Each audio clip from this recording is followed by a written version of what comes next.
Hey everyone, it's me, Anime Game Nerd here, bringing you my review for Bleach Chapter 586.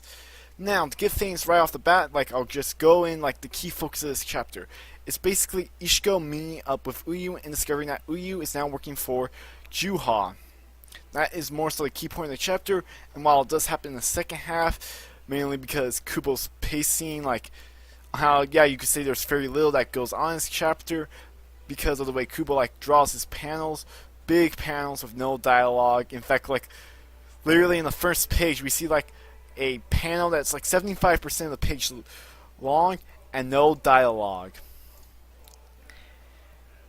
Fucking Kubo. Alright, now how the chapter begins is the fact that it picks up immediately where the last one left off, with Rukia, Byakuya, Renji, Ikaku, Hisagi, for some reason I was going to call him Hisagaya, and Yumishika all confronting the Quincy's, and Babs more so points out on how there's 6 of them, and that there's too many for a one-on-one fight. And they more so start battling. Then Babsby ask if any of them are the war potentials, and one of them points out no, none of them are. And we go and then they more so escalate into an all-out brawl while Ishiko heads to Yuha's palace. And then he notices something. He first gets attacked and he notices the guy who just attacked him, and it just so happened to be Uyu. And Ishiko's Ishi, why are you here? And then Uyu's Kurosaki, leave. And then for some reason he says it's not within you to stop his majesty, which maybe the fact that he's saying he's not strong enough, but yet to me that dialogue just screams it's out of character for you to try and stop him, which it actually is in character for you to go try and stop him, but yeah, for some reason that dialogue just struck me off that way. I'm not sure why. It's probably completely different for you. And Ishiko tries to go after him again, but Orihime steps in and uses her shield to stop the more so raining arrows. And then we see that, of course, Chad and Orihime appear, and that they see that Uyu's now a traitor pretty much. And they're also now actually having completely new clothes. Clothes now we see the fact that Chad has a more so a jacket now, and he doesn't have a shirt, while we see Orihime, she has clothes that she has similar to when she was captured by Aizen, and her cleavage is hanging out big time, which is unlike Orihime big time. But hey, maybe she's planning on seducing Ishiko or something, I don't know. But also, I want to make a quick note here. You can notice that when we see Orihime appear, her hairpins are a lot bigger than they were before. This is to me an indication on how both Chad and Orihime got more so power-ups, on that they're stronger now than when we last saw them. In fact, I'm willing to bet the reason why they're wearing new clothes is that perhaps in training their old clothes got destroyed.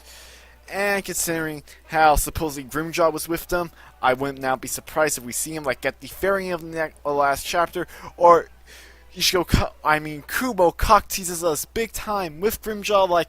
Ishiko's wait, and then it's the chapter just ends, and we have to wait until next week. 2 weeks to finally see Grimjaw. And yeah, now we jump ahead to the end of the chapter, and Juha says, have you said your goodbyes? And Uyu says yes, and this is your last chance you'll ever have. I'm fully aware, which I'm curious what he means by that. Perhaps Ishiko, meaning the fact that Juha believes that Ishiko will likely die, or maybe the whole thing about becoming a successor is Juha's perhaps going to try and take over Uyu's body. That could be a case. I could see that being a possibility, but yeah, I'm curious to know as why this will be your last chance. And to me, the way that Uyu just walks off that we see at the end of the last chapter, he looks a bit shameful of it. So yeah, I am quite curious to know why he's a bit shameful of walking off. Like, perhaps he doesn't want to do this. Perhaps, like, his father forced him. I'm very curious to know Uyu's reasoning for turning traitor, and I'm looking forward to an inevitable fight between him and Ichigo. So yeah, while this was a pretty quick, short chapter, though, and some could say not really a lot happened. This was mainly, I guess you could say, a setup chapter, but to me, I lowered my standards a long time ago when it came to the pacing and for Kubo on what happened in the chapter. So to me, this is like fucking a lot happening in a chapter, like an ending to a One Piece arc compared to what we usually see, in my opinion, for a typical Bleach chapter, like especially compared to like the last 3 weeks. But yeah, overall I would say this was a pretty good chapter. While granted this was a setup chapter, I am looking forward to seeing on why Uyu decided to side with Juha, and I'm really curious to know like how far to an extent supposedly Shino Orihime is stronger now. Hopefully now we can hold at least Chad can hold his own and fight Orihime. I don't see that, but I can see like Orihime is the type of person, like I guess the white mage, as like Dende said in Dragon Ball Z Bridge, no one really would fuck with the white mage. Like, yeah. But overall, this was a pretty good chapter of Bleach. What were your guys' thoughts on it? Did you like it? Did you hate it? Were you somewhere in the middle? Give me your thoughts down below. If you guys like this video, leave it a like. If you dislike it, leave a dislike. And yeah, anyways, I'm a Gamer signing out. Peace.